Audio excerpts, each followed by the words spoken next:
Welcome to GardenDC, the podcast about everything gardening in the Washington, D.C. and Mid-Atlantic region. I'm your host, Kathy Jentz. I'm the editor of Washington Gardener magazine, and we're aimed at gardening enthusiasts, people who grow everything from edibles to ornamentals, natives to exotics. If it grows in our area, that's what we talk about.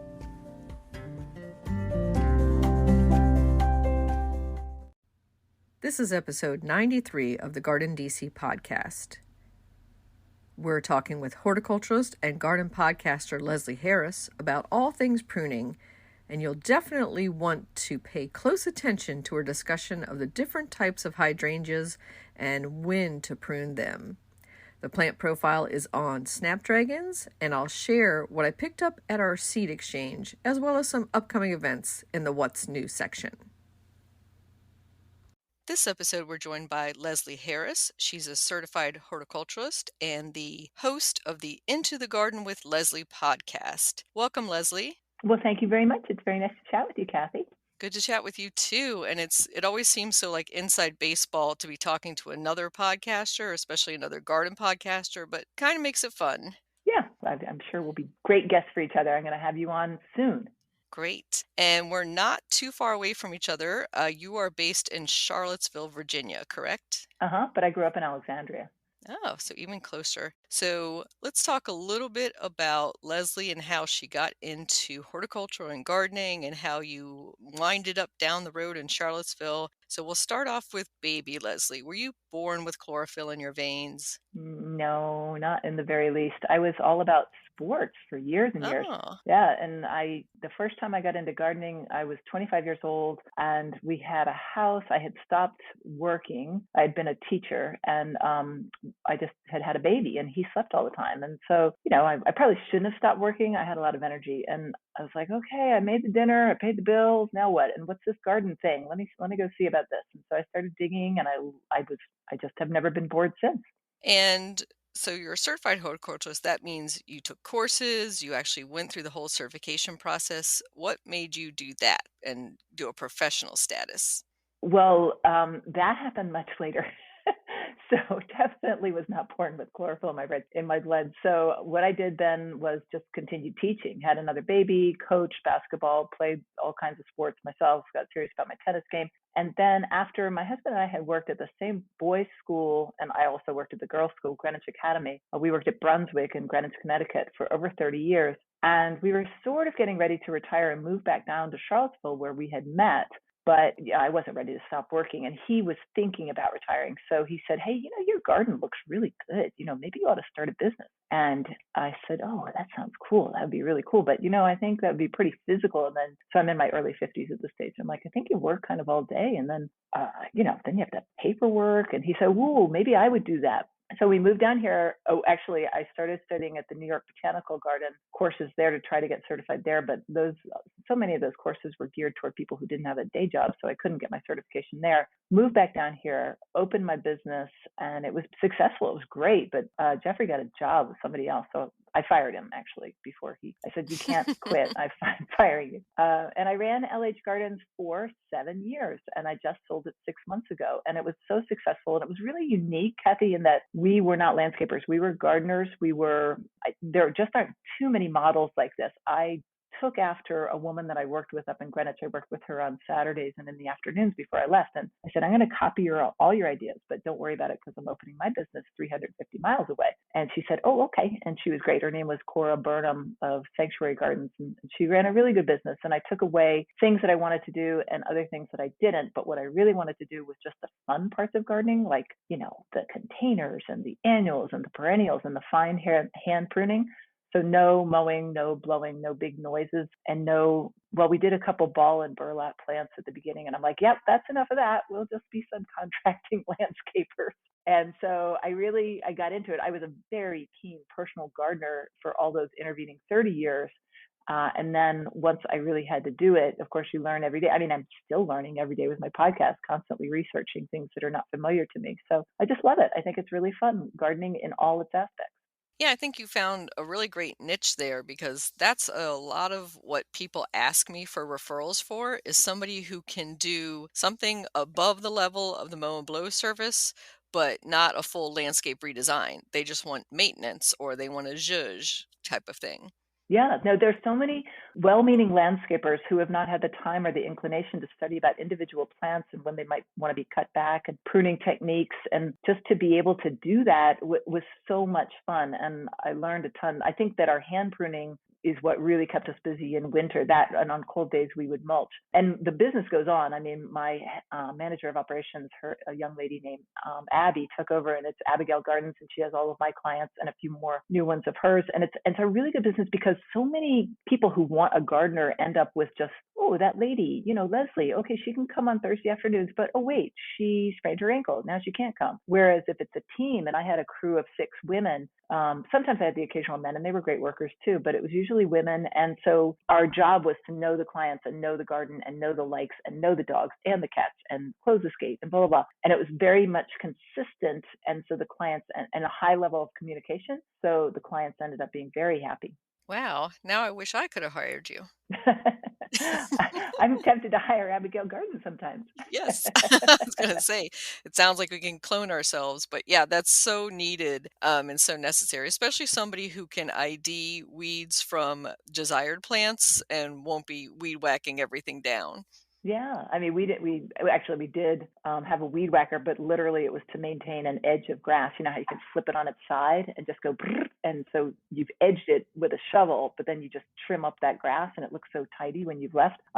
It's a funny thing, though. Now that I'm a personal gardener, and I always was, of course, it's I don't do the same things that I did in my clients' gardens that I do in my garden because sometimes the reason that they've hired me is because they want an extremely tidy garden. And that's not what I want. I want an extremely tidy garden. Sometimes if a tourist coming or this particular part that I look at all the time, but I want a more environmentally friendly garden. So my mulch is leaves, my sticks stay down, my perennials go, until like now or March to get cut back. So it was interesting to learn both things, to be a steward of my land in my sort of wildish, messy way, and then to be very, very neat. And obviously no LH Gardens as it existed and Abigail Gardens as it exists now never used any chemicals, no pesticides or herbicides, but still, a little contrary to tidy leaves off of the bed when we all know that they're good for the bed, actually. Yeah, and it's a little bit different from, how we might treat our own things as to how we treat others. And of course, if you want to have a neat, super neat appearance, it's going to have to be a little bit more cleanup, a little bit less wildlife in your garden versus if you can tolerate a little more messiness, a little more of that wildness in your garden. Exactly. So I was just recording a piece on my podcast today and just talking about, because I had a question come in on winter cleanup and when to start and all that sort of thing. And I got this idea. Well, I actually just did it myself. It was my idea, and then I heard somebody talk about it on yet another gardening podcast. And they do this up at that. Are you familiar with that park that's literally sitting on the East River? What's the name of that? It's made out of those old shoot. It's like it's the Brooklyn Brooklyn Bridge Park, and it's been Yes, I made was gonna say on. in New York, and it's on Yeah. these kind of like piers Yes. or artificial structures. Exactly. And they had to Mhm. bring in all the soil, and it's incredibly environmentally friendly. And so they literally put up signs around which talk about bugs and all the birds that come. Anyway, I heard them actually articulate what I do, which is I take I have a big woodland chunk of my back garden, and I don't tidy it very well, and I leave all the leaves. But if I'm having a tour come through, the Historic Garden Week tour was here last year, and I'm having some people this year too. I edge the edge of that bed, and I might put down mulch just on like the first foot or two. So it's like they call it at the Brooklyn Botanical Garden, at the Brooklyn Bridge Garden, sorry, they call it a cue to care. And so it's like, yeah, I'm gardening here. I'm just not gardening all the way through this bed because I want to leave it for the buggies. Mhm. Yeah, and that's a good indication is keeping the edges neat, but then the Right. rest wild can be a little bit more tolerated in some neighborhoods where, the status quo has always been like super neat lawns shorn Yeah. down. Yeah. And so we're going to dive into all things pruning in a minute, but I wanted to give you a second to talk about the transition from LH Gardens and garden maintenance to being a full-time garden communicator and podcaster. How has that been? It's been really good. I don't miss the gardening because I have this. I'm on zero point 0.8 acres here in Charlottesville, right next to the university. We got really lucky with a double lot, and it's right at the base of Little Lewis Mountain, which is right near the university. So the reasons were many, one of which I knew that Abby was ready, and I just was sort of, I wasn't over my clients, but I was over that, like that text, like, ooh, one of the petunia died in the pot. And I'm like, oh God, what was the other cultivar of petunia in Mrs. Smith's pot? I must look that up. Now I must source it. Oh no, I can't find it. I was sort of over that part. Plus, both Jeff's and my mother's are still alive, and that's taking up a little bit of time. And plus, Kathy, we keep having these grandchildren. It's really fun.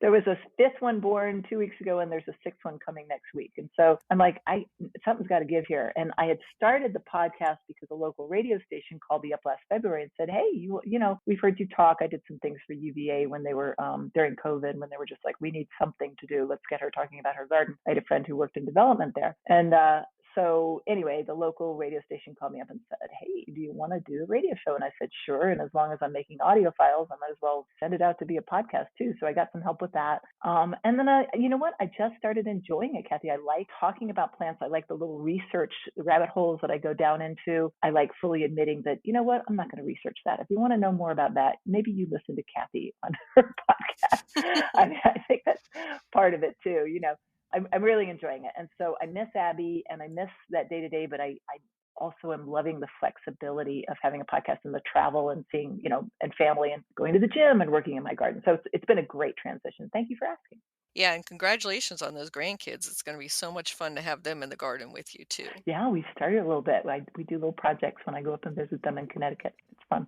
So turning our attention to pruning, and late winter, early spring is kind of that ideal window to get out there and do a lot of it. So what are you doing in your own home garden to start off with? Well, I take this time of year, and for the last 7 years, winter has been a great time for me because my business had would slow down, and I would send the crew off to do the pruning on the warm days and the mulching on the we pretended to be landscapers on the cold days. And I just took the time, and I'm doing it this winter too, to just sort of look at every plant. And of course, the ones that are dormant, the herbaceous perennials, are not there to look at, or at least they're just a brown, pile of slime.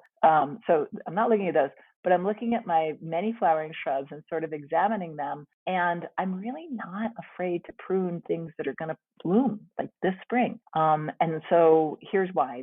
For instance, the two biggest groups, I would say, of those type of things would be the hydrangeas and the azaleas. And, many people would say, well, don't do that. You're going to cut off this year's blooms.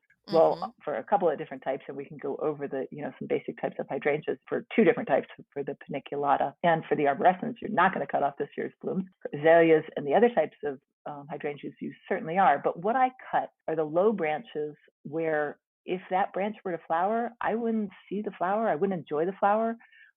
If it's an interior, branch, all crowded and hairy, the shrub has become too crowded for me. I'm like, yeah, I'm not going to enjoy that. Of course, you're going to prune no matter what the shrub is, the dead, diseased, and crossing branches for the health of the plant. And of course, it's a great time to prune roses also. I sort of look at every plant and say, hey, what are you saying to me? What do you want to be taken away? And I will lift your load and I will add to my compost pile. I like that, lift your load. That's a great way to look at it. So when you start off pruning for the season, what are the tools that you reach for first? What are your favorites? My very favorites are my secateurs, my hand pruners, which are, I used Velcros for years. And when I started doing this professionally, my thumb joint grew 3 times the size of it was just like arthritis out the wazoo. I'm like, oh gosh, this is terrible. And literally a client of mine said, look at these cool new secateurs I got in the mail. He liked to fiddle around in his garden. And they were tiny and lightweight, and they're made by Okatsune, which is a Japanese company. And they were less than half the price of Velcros. And so I started with those, and I've never looked back. They are awesome. Very lightweight. They fit my hand very well. I'm a fairly big person, but I don't have particularly big hands. And so I use the smallest type, which is the 101. These are bypass pruners. So that's on my hip all the time. And then I have good sharp loppers. And then I have a handsaw that I keep in my pocket also when it's this time of year. And if push comes to shove, I do have a tiny little battery powered chainsaw, which I try to be very careful with. Yeah, those kind of scare me. Yeah, they can be very scary. I try to like check all around me. Can this got caught on anything? Hey, have you heard, Hmm. Kathy, about the little handheld power saws, like battery powered saws? Yeah, I didn't know that they were like really up to the job though. I'd seen a few demos, but I wasn't that impressed. However Okay. you find them. I haven't used one yet, but my girls came Hmm. home from a client about a month before I sold the company, and they said, "Oh, Mrs. So and So, let us use this new tool. It was so cool. We got to get one. We got to get one on the trucks." And Hmm. I said, "Oh, describe this to me." And they did, and I said, "Please do not touch that. I will be selling this business in like 90 days, and or it was less at that point." And I said, "And I do not I do not have the insurance to cover you if an accident were to happen. So let's just not do that, and Abby can Hmm. make that decision later." They said that it was incredibly effectual and really fun to use. I have not bought one for myself. I kind of like the sawing motion, burning a few calories, so I'm not Hmm. terribly tempted, but they were all excited, I got to tell you. Well, it's good to know that there's new ones out there. And as you say, it's safety first. Obviously, you want to, wear some type of eye protection, maybe leather gloves, and have somebody out there spotting could also be a good thing if something is over your head or going to be coming down. You need a second person out there a lot of times. Yeah, and I've because we live on a property with very old and wonderful trees at the base of this mountain. Some of these tulip poplars are 130 feet tall, two of them are. And my arborist is in charge of anything that I would have to climb on a ladder for, unless it was just like, okay, two steps up and I got my loppers. You know, loppers, you're really not going to get hurt. But I don't take my chainsaw anywhere up. I just use it like on the ground if I need it. And you had mentioned that your favorite pruners are always on your hip. And when you say that, do you mean in a holster, in your pocket? How are you No, carrying it? in a holster. I'm one of those nerdy nerds with okatsunes in one holster and then a sole knife right behind it. So I look like, yeah, a crazy person if I forget to take that belt off when I go to the supermarket. That's me. But still, much safer than poking holes in your pocket or maybe cutting your leg, Yes, yes, exactly so. for sure. And then you'd said you always keep your tools very sharp, especially those loppers, which is a great way to be safer, of course, than using a dull blade. What do you use for sharpening? I have a couple of different hand pruners that, depending on what's handy for me, that's code for I might have lost something. And so, but generally, it's a stone that I rub on it. What do you use? I have a couple specialty sharpeners that come with the tools, like Corona Tools line has their own sharpener that it's kind of like a blade inset that you kind of run your blade over. So I Oh like to yeah, use that a lot. And then I have a sharpening block. It kind of looks like a big piece of like a black, almost Velcro looking thing until you touch it. And then you feel it that has like that sharp diamond grit to it. So I'll use those too. But I'll use that a lot, not just on my cutting tools, but also on my digging tools, like the tips of shovels and trowels to get a nice clean cut in the earth. how often do you do it on your shovels? Because I would always clean up the tools from the from the business, and I did it this year from my tools too. Hmm. The wooden handles, I put linseed oil on that kind of thing. But then I'm like, okay, but this is going to be ruined the first time I use them. How often do you sharpen shovels? Sometimes I would do it once a month. This last Wow. year, I just did it at the beginning of the season because I Mhm. wasn't planting that much new stuff, and also the soil wasn't so hard because we had a pretty wet year. So if I start to feel like planting is a labor, or it starts to feel like it's really hard to dig, that's when I'll be like, oh yeah, I forgot. I can sharpen this and make it a little easier on myself. Yeah, yeah, no, it definitely makes a difference, the type of soil. My soil has improved so much because I'm constantly composting and top dressing it, so it's not the Virginia red clay that it once was about 7 years Hmm. ago. And a couple other questions about care and hygiene of your tools. Do you use anything to sanitize between planting or pruning or between each plant, say on a rose? Professionally, absolutely, I did. It was funny, at the beginning of the pandemic, everybody was buying up those, the Clorox wipes. The And swabs. Yep. yeah, and we already had a pretty good supply of those, but my husband got on the bandwagon pretty fast. If you all were having trouble finding bathroom tissue, it's because it was here in Charlottesville in my basement, and also the Clorox wipes. So then it becomes apparent that you don't have to wipe everything down. That's really not how we get COVID. But Abby inherited a lot of Clorox wipes, and they do use them. And for those two shrubs that you mentioned, in between each rows, so as not to pass on rosette, and then or other maladies. And then in between boxwoods, we had a really bad bout of the blight in 2018. We had about 30 extra inches of rain, and it was bad. I mean, I actually lost some clients who didn't think that I would understand the rules of the game about sanitation, and we were spraying ourselves with Clorox and blah blah blah. So that has ebbed, like it does, ebbs and flows. It has a lot of correlations with COVID. It's kind of funny. People got really all excited because they didn't know at first, and then of course it's very serious. COVID, maybe not boxwood blight, but there are ways to handle it. And so, more information leads to better ways to deal with it. And so, yes, if I were to go back professionally, it's definitely cleaning your tools between each shrub. As a personal gardener, no, Kathy, I am a lazy girl, and I haven't seen any signs of blight or rosette here. So I just keep going. Mm-hmm. Yep. Yeah, it's kind of like do as I say, not as I do type of thing. Absolutely. So when you're first approaching a shrub to prune it, so we'll say a typical, maybe like a old-fashioned weigela that you're looking at it.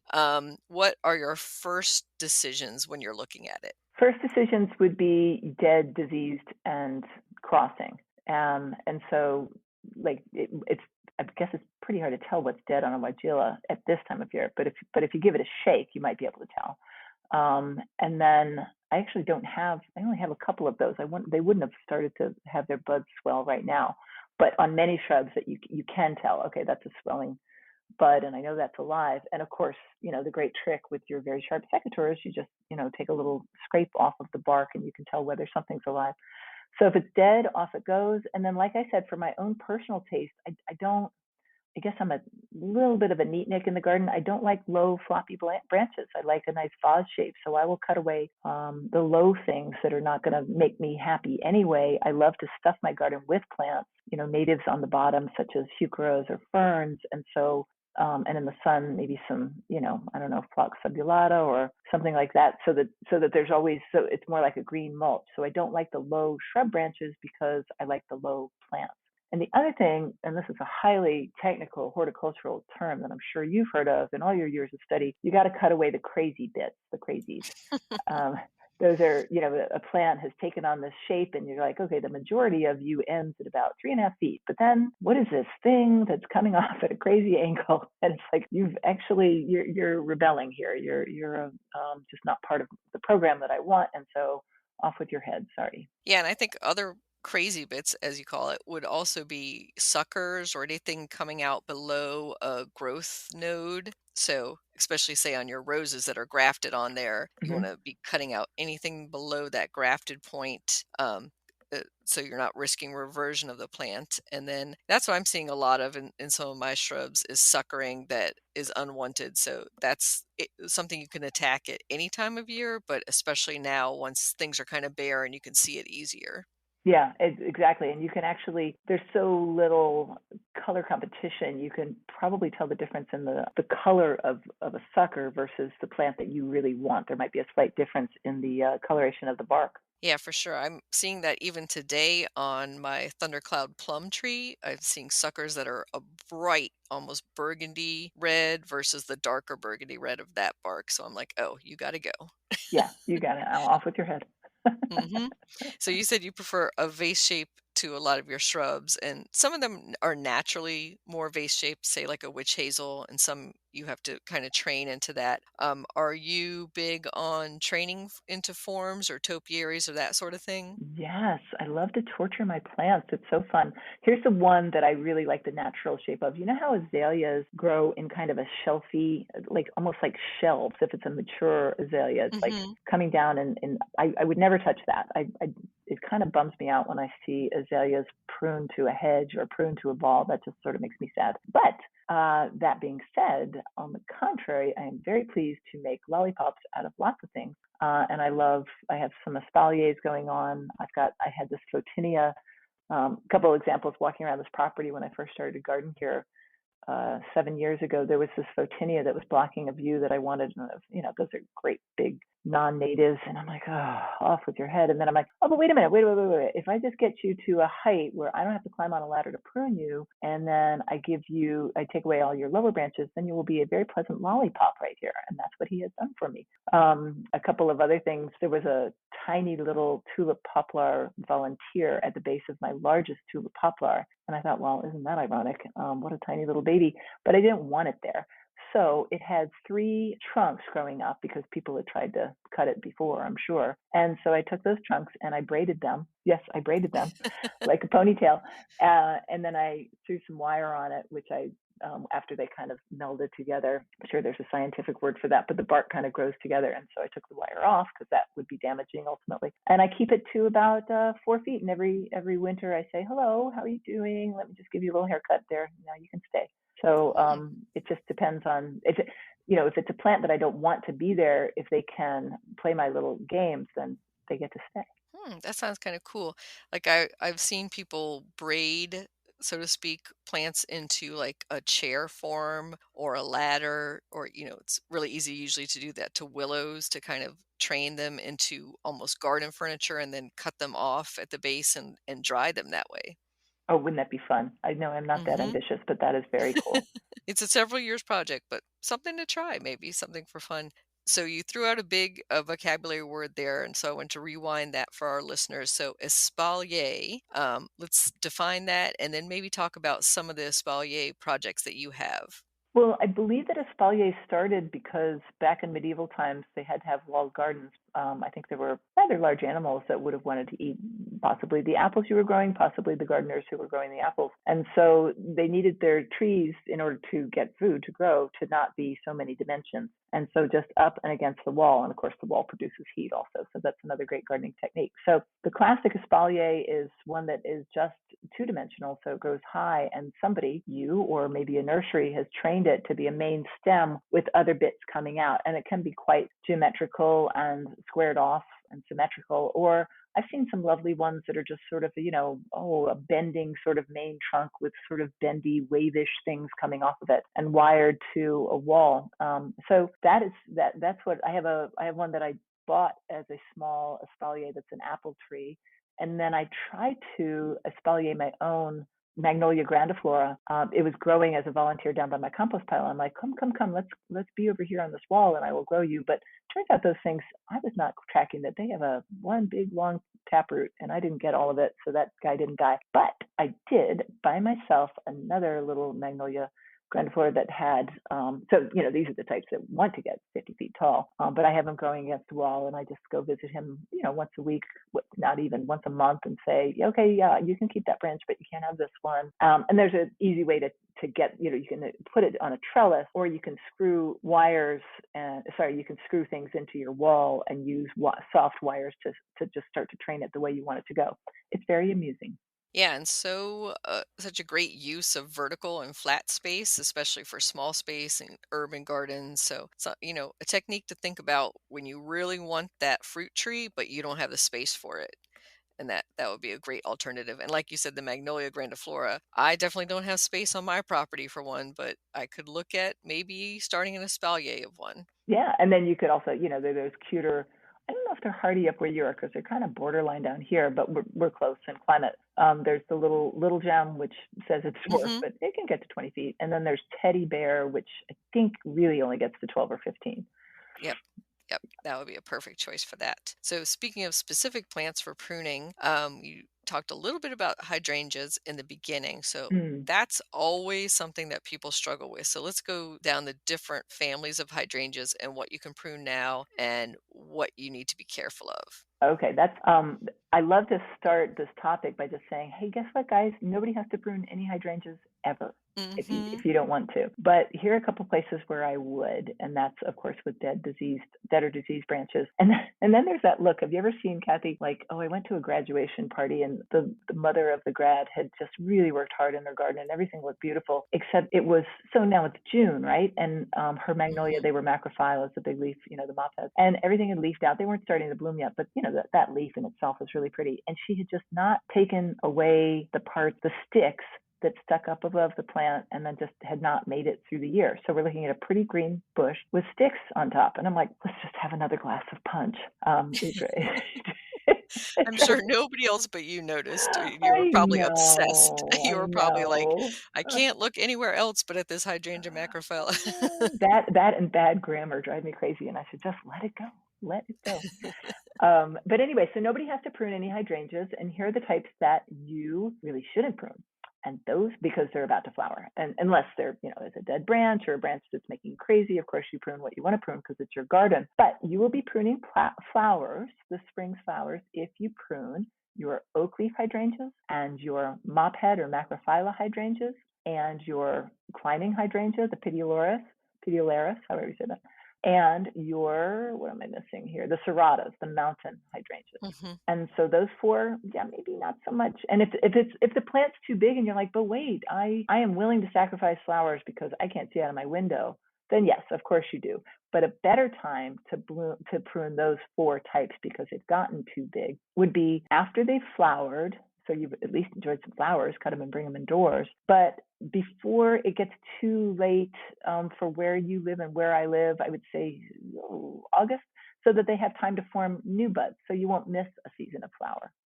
So it's for those four types. So let me repeat them. So it's the mophead, the most common one, unfortunately native to Asia that we all love, the mophead, the blues and the pinks, like the Nico blue is the classic type, the macrophylla mophead, the climbing hydrangea, the oak leaf hydrangea, and the serrata, which is the Mm-hmm. mountain hydrangea. Those four, don't be pruning those right now.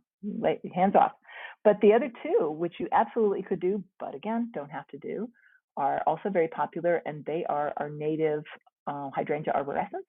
And the most common type that you might be growing in your garden is the Annabelle. And then, of course, the hydrangea paniculata, which has those great panicle-shaped flowers. And there's so many great types, but some of the more common ones that our listeners might be familiar with would be little lime or limelight or vanilla strawberry or quickfire. So all those, you can prune those to a fare thee well, and they will still flower for you this summer. So have at it if you want. And so our next big category of should I prune this? How do I prune this in categories is always clematis. So do you struggle with those?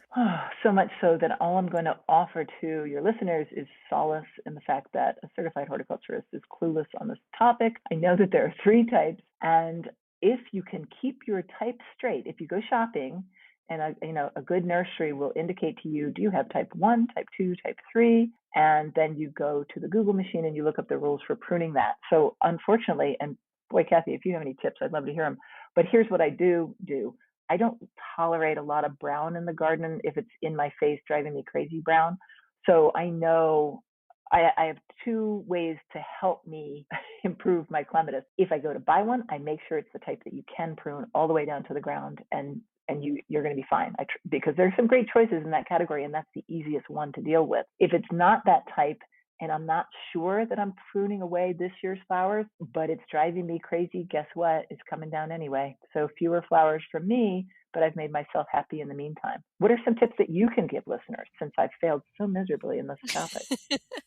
I would say, yeah, same thing. If it's brown, if it looks like it's got any of the fungal diseases, even if Uh-huh. it says don't prune it now or it's not that category's time, take it out because it's just going to sit there and keep on giving you that, the black moldy streaks or that take over the rest of the plant.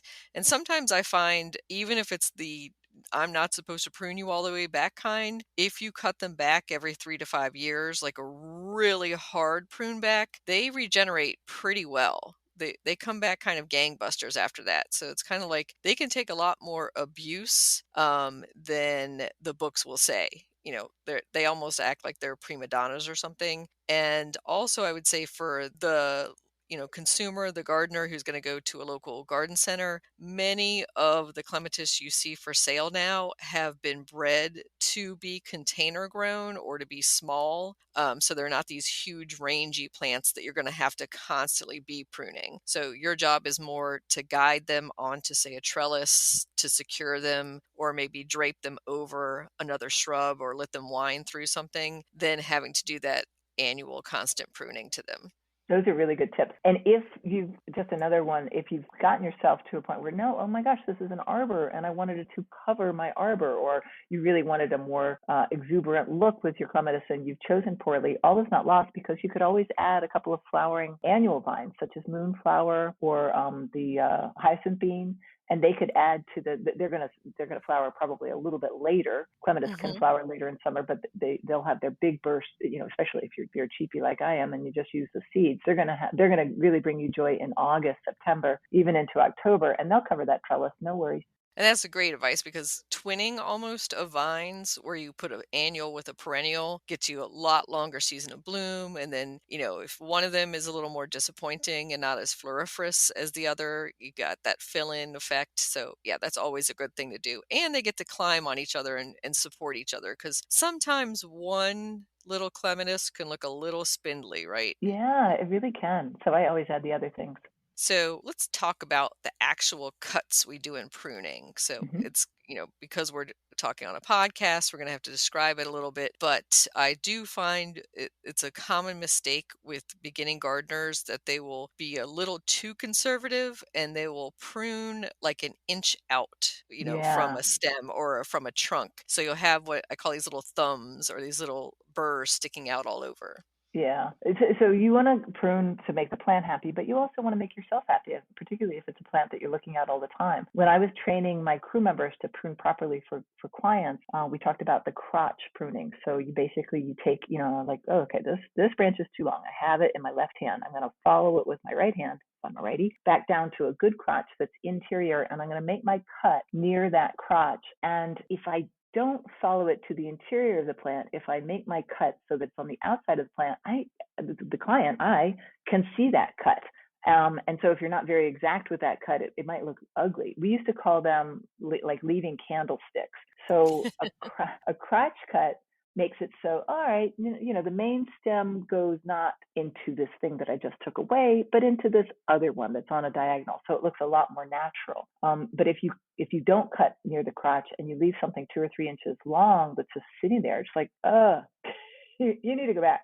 And I was always very nice with the people I was training, but okay, so let's step back and look at that. And do you see all these candlesticks poking out at us? We need to make those disappear. And it just takes a little bit more time.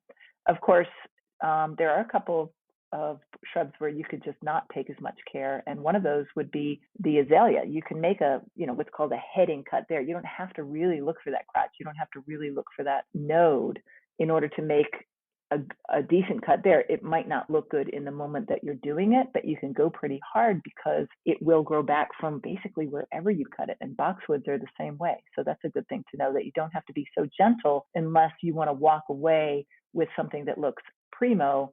If you're willing to wait for it, you can go a little faster and not have to search for that crotch in those two plants, the azalea and the boxwood. Can you think of any others like that? I think that also applies a little bit to roses as well. And I was going to say that also brings us to thinning. Mm. So pruning for thinning or opening up a plant, and getting some oxygen and aeration in there for disease prevention is kind of a great reason for pruning, Mm-hmm. other than just the aesthetic or wanting to shape it or control it for size. So that's definitely a good advice for that.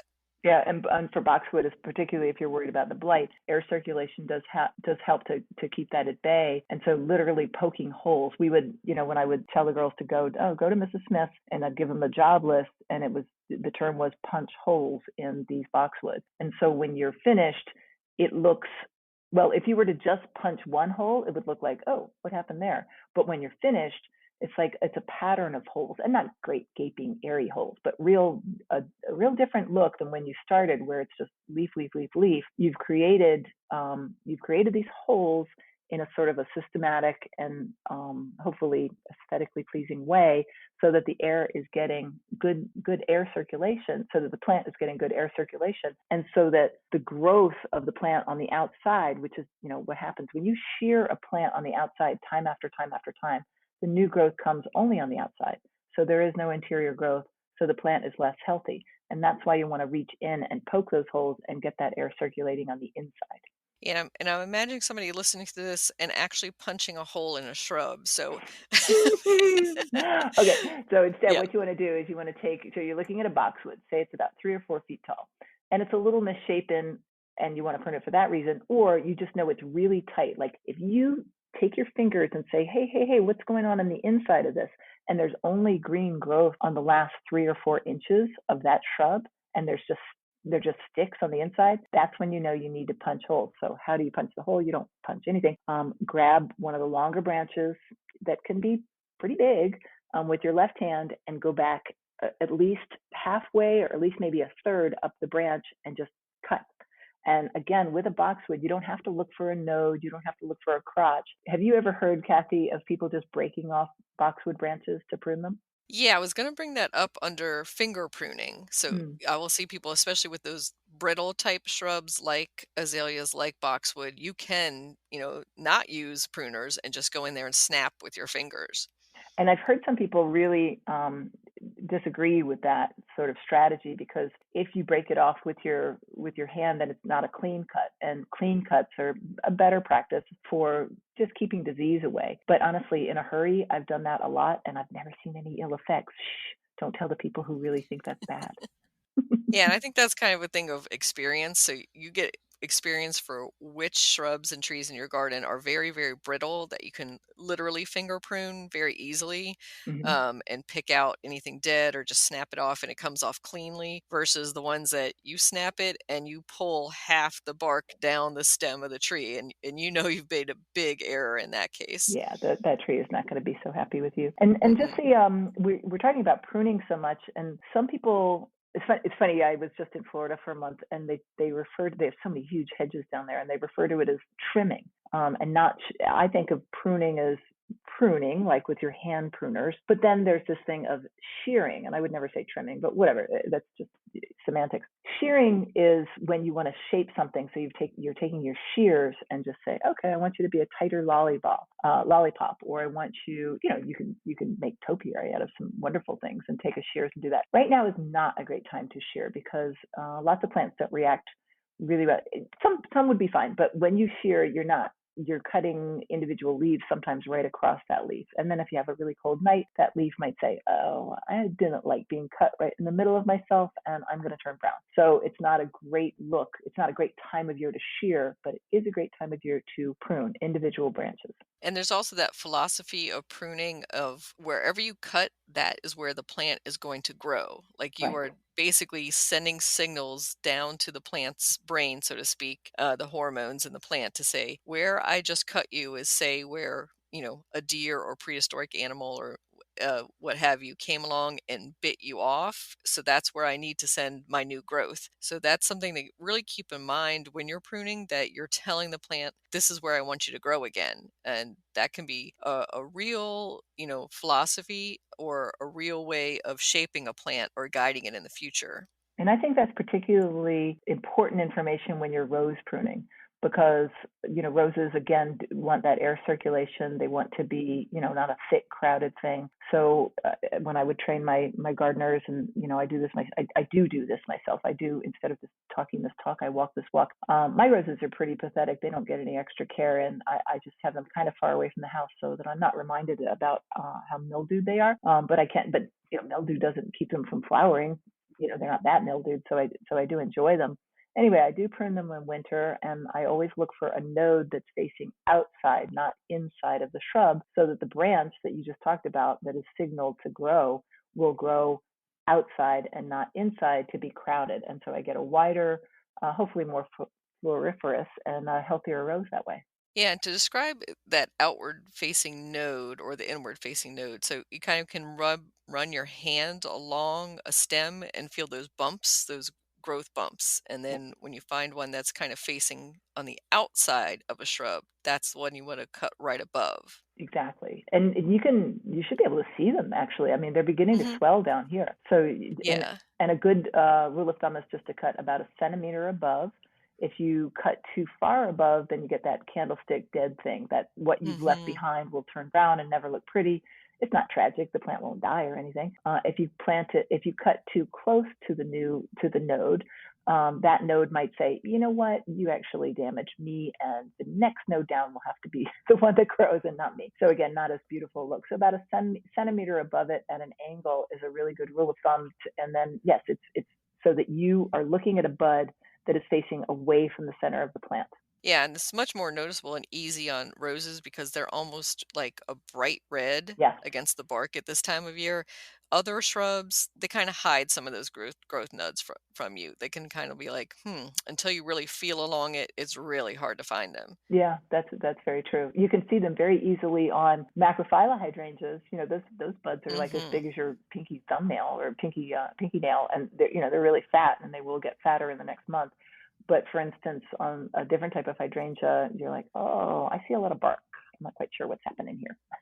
You can see them if you look hard. Yeah, I was gonna say the smooth hydrangea, that's probably the case where you really have to like run your hand along that to stem to find those. Yes, yes, that's probably true. And you can always, if you're not sure, you can always just use, it's easy to find a crotch. That's where two branches come together, and you can cut there. Great advice. So, any other pruning plant families that people have a lot of trouble with that you get a lot of questions about? I would say hydrangeas are the biggest one. Let's Hmm. see.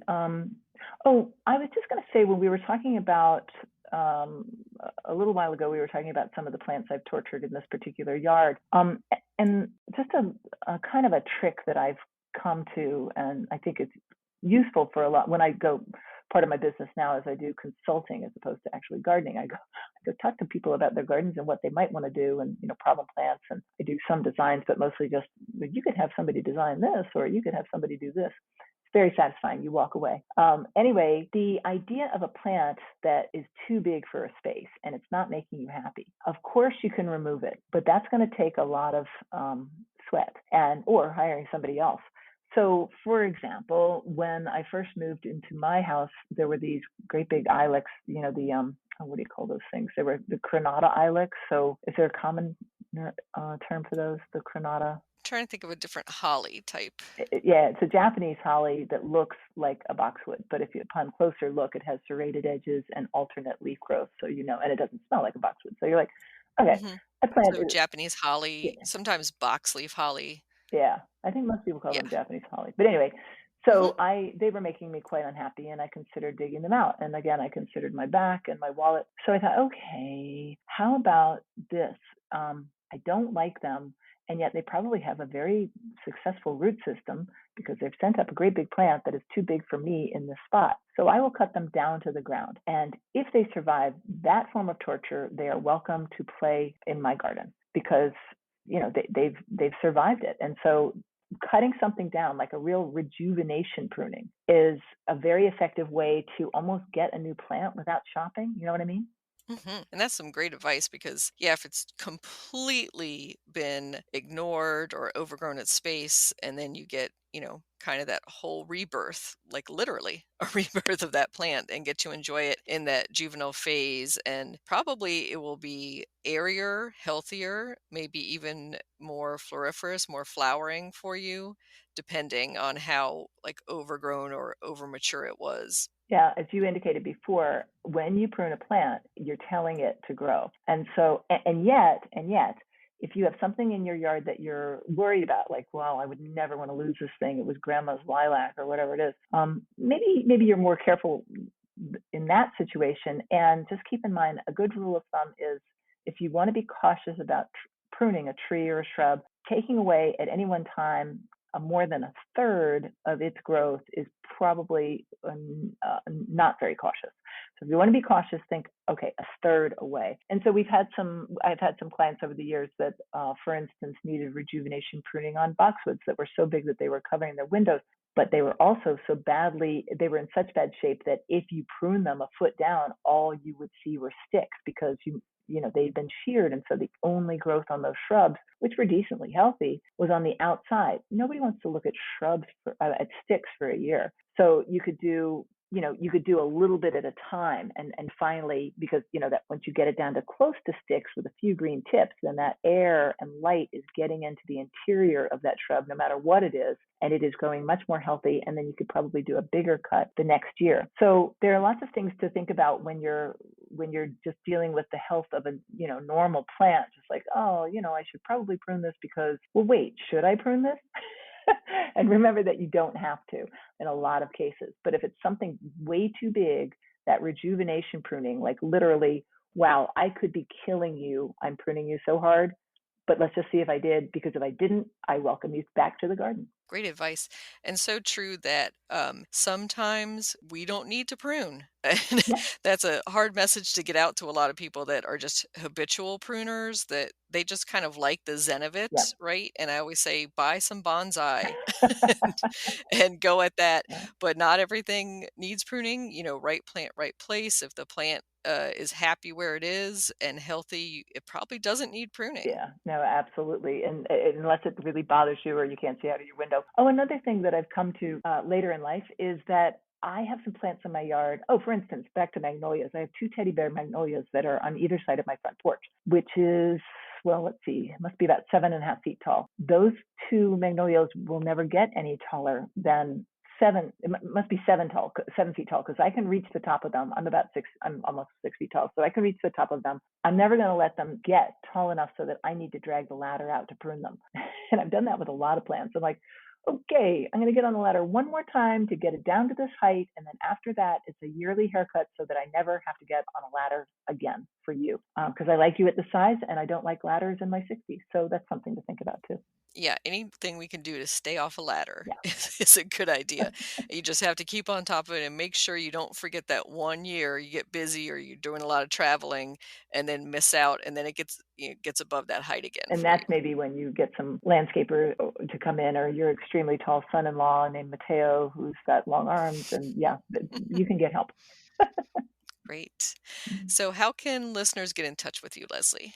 So I have a good website, and I'm writing a blog for each podcast, and I'm going to start writing more blogs. And that website is lhgardens.com. And I'm active on Instagram, starting to be active on Facebook, although it scares me, but I'm trying. I send things to Facebook. I don't often go there. If you want to communicate with me on social media, it's very easy on Instagram, and I am Leslie Harris LH. And I'm starting a very small and so far quite lame YouTube, and that is Into the Garden with Leslie. But I hope for improvement. So come check that out. Maybe not right away. Give me a couple months to get that going. Thanks for sharing, Leslie. Yeah, I think pruning can be an art. It's a science, and there's a lot we need to consider, a lot of decision making. And I think we've only touched the tip of the iceberg, so to speak, on this short episode. So we'll have to have you back on again, Leslie. That would be fun. But this is why, Kathy, that gardeners would never be replaced by robots. There's just too much to consider. Mm-hmm. Thank you again, Leslie. Thanks, Kathy.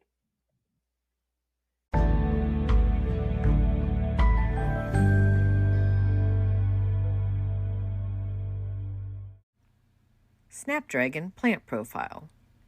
Snapdragon, Antirrhinum majus, are a cool season annual, sometimes a tender perennial, like pansies and violas that bloom in the shoulder seasons, early spring and late fall. They stop blooming through the coldest part of the winter, but often hold on to their green foliage for us here in the mid-Atlantic. They are hardy to USDA zones 7 to 10. Snapdragons make excellent container plants, and their flowers are available in a wide range of colors, from creamy whites, oranges, and yellows to rosy pinks and purples. They also come in a variety of heights, from dwarf to mounding or trailing to quite tall. The common name snapdragon originates from the flower's reaction to having their throats squeezed, which causes the mouth of the flower to snap open like a dragon. They are native to the Mediterranean region, and the fragrant flowers are attractive to pollinators, including hummingbirds, bumblebees, and other large bees. The flowers have a long vase life, making them an excellent cut flower choice as well. Snapdragons are low care. Just plant them in a sunny spot and make sure they do not entirely dry out. Mulching, fertilizing, and regular snipping off of their spent blossoms can help them stay healthy and more floriferous. And oh yeah, they're deer resistant. That makes them pretty useful among other cool season annuals that are practically deer and rabbit candy. So, if you have a bare spot in a bed or container in the cooler gardening months, think about adding snapdragons. Snapdragon, you can grow that.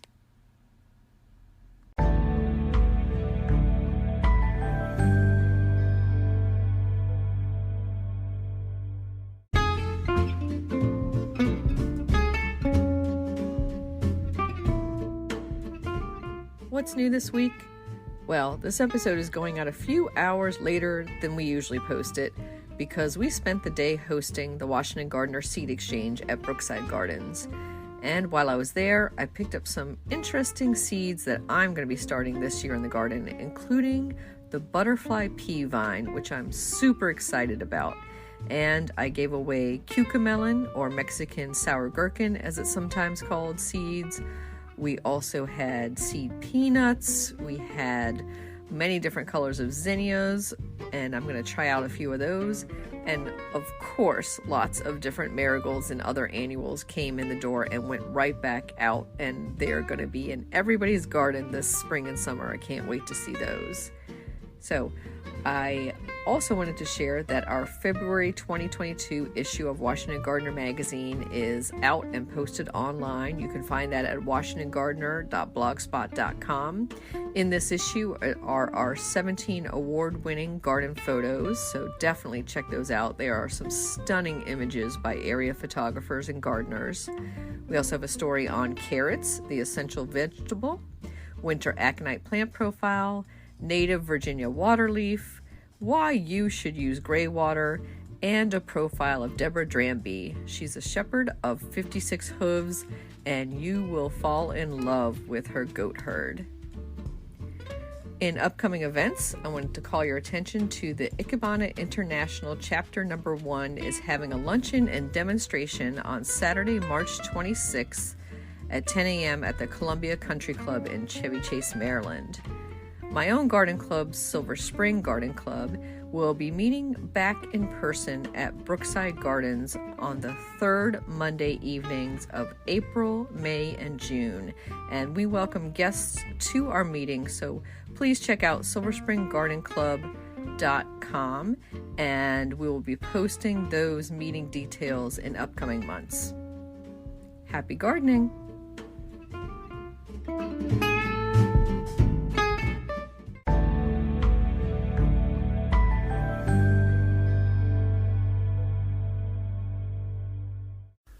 In the new book, The Urban Garden by Kathy Jensen and Teri Speight, you'll find dozens of inspiring and creative ways to grow flowers, shrubs, vegetables, herbs, and other plants in small spaces and with a limited budget.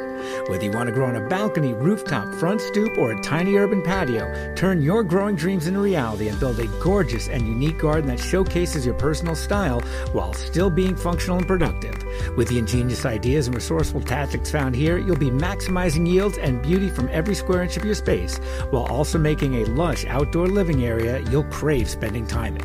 The Urban Garden, 101 Ways to Grow Food and Beauty in the City, comes out this spring. You can pre-order it now at Amazon.com and bookshop.org.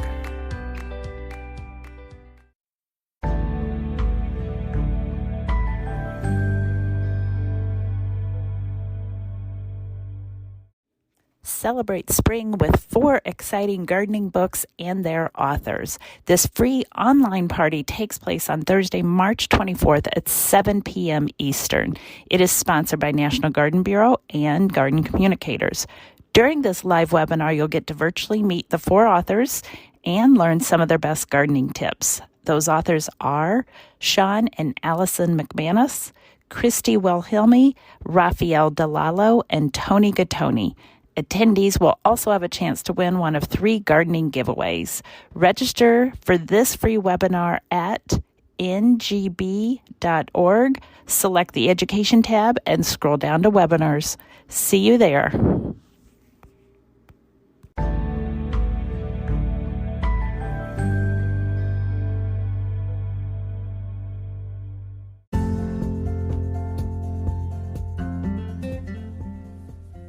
Thank you for listening to GardenDC.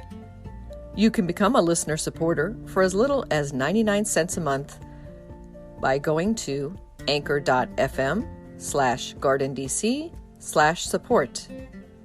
Another way to support this podcast is to subscribe to our monthly digital publication, Washington Gardener Magazine. To do so, go to washingtongardener.com. Thank you.